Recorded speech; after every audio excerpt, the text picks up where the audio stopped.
अब हमनी के ये बंधन में नहीं खे रहे के बस बहुत हो गई। हाँ दीदी, अब भीख मांग कर जिए जाए, आजाद देश में गुलाम बन के नहीं खे जिए के। भीख मांग के काहे जियल जाए दीदी? बड़की दीदी तो प्राइवेट स्कूल में पढ़ा के टीचर के काम भी कर सकताड़ी और अपन पैर पे खड़ा भी हो सकताड़ी। हाँ दीदी। और हाँ, तू तो पार्लर के काम जाने लू, तू अपन पार्लर खोल के अपना पैर पे खड़ा हो सकेलू। हाँ सही कहा ताड़ू तू दीदी। और हाँ, तू सिलाई मशीन खोल ला, तीनों लोग अपना अपना पैर पे खड़ा रही तो किसी के एहसान लेवे की कोनो जरूरत ना पड़ी। हाँ, लेकिन पार्लर खोले खातिर और सिलाई मशीन खातिर हम लोग पैसा लाई कहाँ से?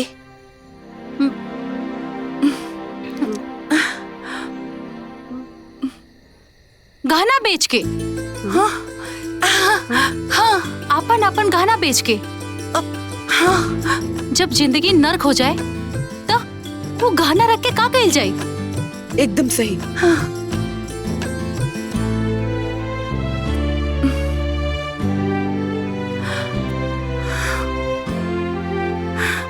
एकदम ठीक बा। तब मिलाई हाथ। न पति के सेल जाई न सास के। जियल जाई अपना अपना हिसाब से।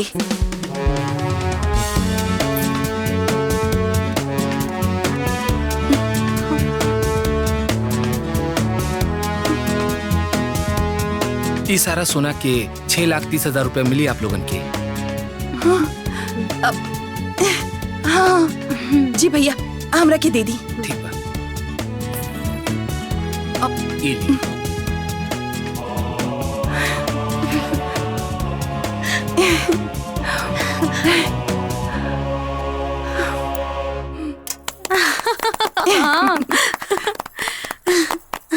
चले चला।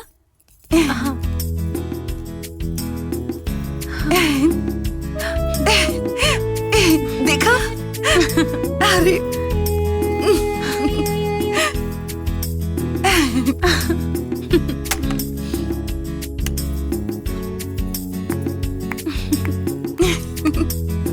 आई।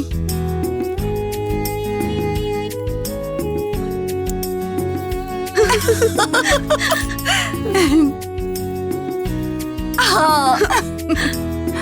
Good morning, teacher. Thank you.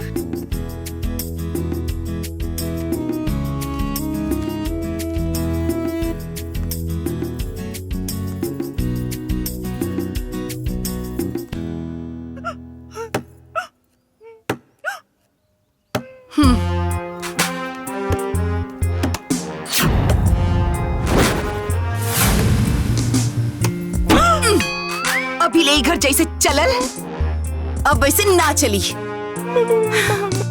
मतलब जैसे सास के रहे के चाहिए वैसे अब पतो रही। जैसन पतो के रहे के चाहिए वैसन सास। और अब एक घर में होई कुछ खास। तो का करबू लोग? एक घर में हमनी सुहागिन बन के आयल रहनी सन, बाकी तो दुष्ट लोगिन हमनी के अभागिन बना देलू। अब तोहरा लोगिन के होई अभागिन के संसार। हमनी के करीब सन शौक श्रृंगार।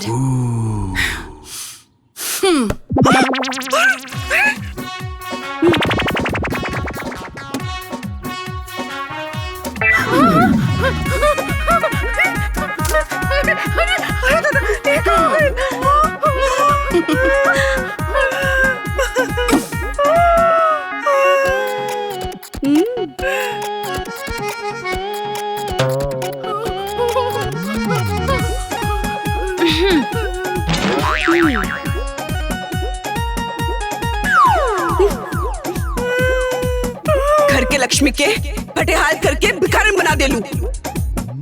तो लोग के ना हो आदर, हमनी के होई पलंग तोसक और चादर।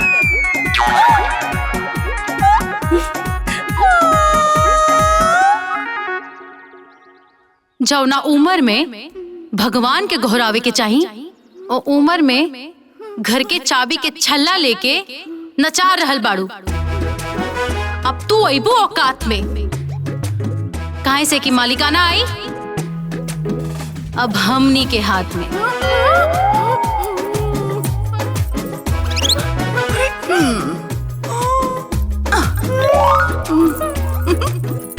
बहुत चलली घर में सास के शासन, अब बस चली घर में बहुअन के शासन।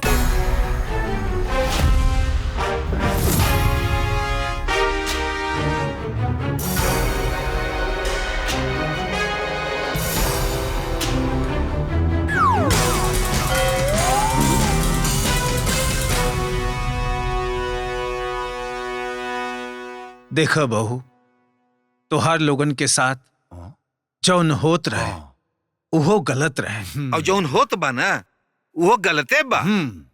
और जब गलती पे गलती होला वो गलत होला।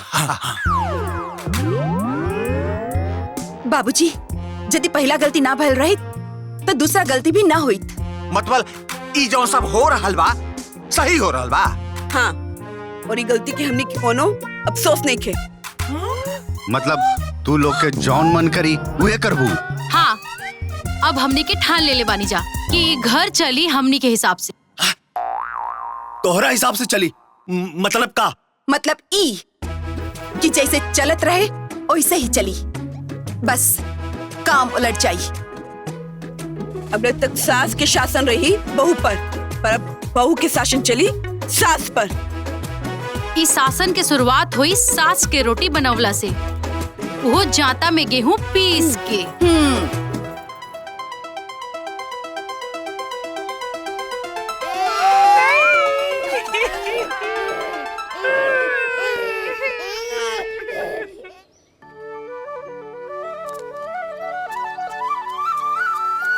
गांव में हमनी का इज्जत कम हो गई बा का? जे देखा ते तो दुरा देता। भागासन भागासन। अरे छोड़ी ना भैया, काहे इतना टेंशन ले रहल बा? इतना ऊपर नीचे तो होत रहेला। का हो, भगा दिहल गईला? सास के कुल गर्मी उतर गई। ए चाचा, तोहरा से का मतलब हो? पूरा गांव में के बाड़े सन कि हमनी की बेइज्जती कर सकेला। हाँ तब का? अरे हमनियों के इज्जत बा। अरे बहुत इज्जत बा, इज्जत तो देखते बानी हम। मेहरारू बाहर कमा दिया, तू लोगन घर में बैठ के खाता रहा। ना बाप महतारी इज्जत करे, ना मेहरारू इज्जत करे, ना गांव समाज दुनिया इज्जत करे। इहे इज्जत बा? तू लोगन के अंदर मर्दानगी बा कुछ? मर्दानगी हुई तो बहरे जाके कुछ पैसा कमाता, वो तू लोगन के बस के बात ना हा। बस गांव में घूम घूम ताश खेले के बा खाली। अरे टहनी कुकुर के दुम बड़ा, कुकुर के दुम कबो सीधा भइल बा? उहे हाल तू लोगन के बा, कबो सुधर ना सकेला। बड़का इज्जत बा, बड़का इज्जत बा, बहुत बा इज्जत। कुल इज्जत तो देखते बानी हम।